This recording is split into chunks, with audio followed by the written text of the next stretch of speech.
বিসমিল্লাহির রহমানির রহিম। আমার আজকের রেসিপি হচ্ছে গরু মাংসের ভুনা।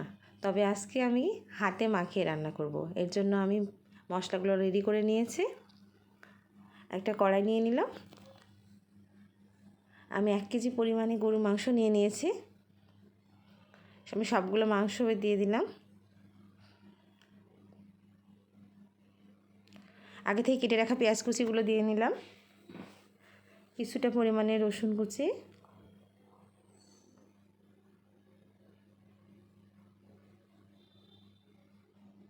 পরিমাণ মতো লবণ দিয়ে নিলাম,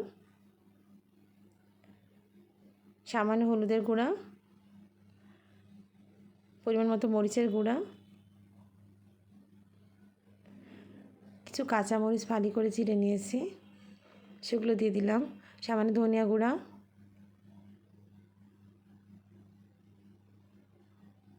তেজপাতা, এলাচ, দারুচিনি আর লবঙ্গগুলো দিয়ে দিলাম,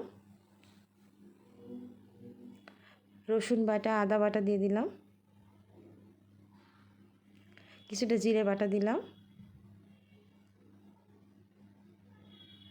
সামান্য পরিমাণে গোলমরিচের গুঁড়া দিয়ে নিলাম,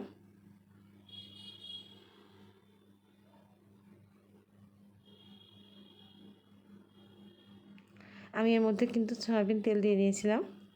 এখন সবগুলো উপকরণের সাথে আমি গরুর মাংসটা খুব ভালো মতন মেখে নেব।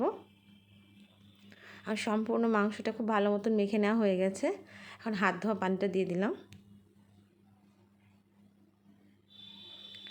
এখন আমি কড়াইটা চুলাতে বসিয়ে দেব। চুলাটা অন করে দিলাম। ঢাকনা দিয়ে ঢেকে রাখবো। খুব ভালো মতো কষিয়ে নেব। কিছুক্ষণ পর ঢাকনা উঠিয়ে নেড়েচেড়ে নিলাম। মাংসটা খুব ভালো মতন কষানো হয়ে গেছে।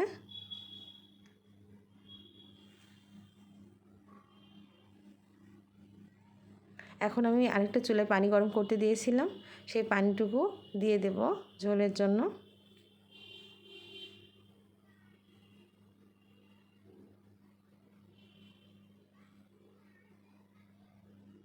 আবারও কিছুক্ষণ জাল করে নেব।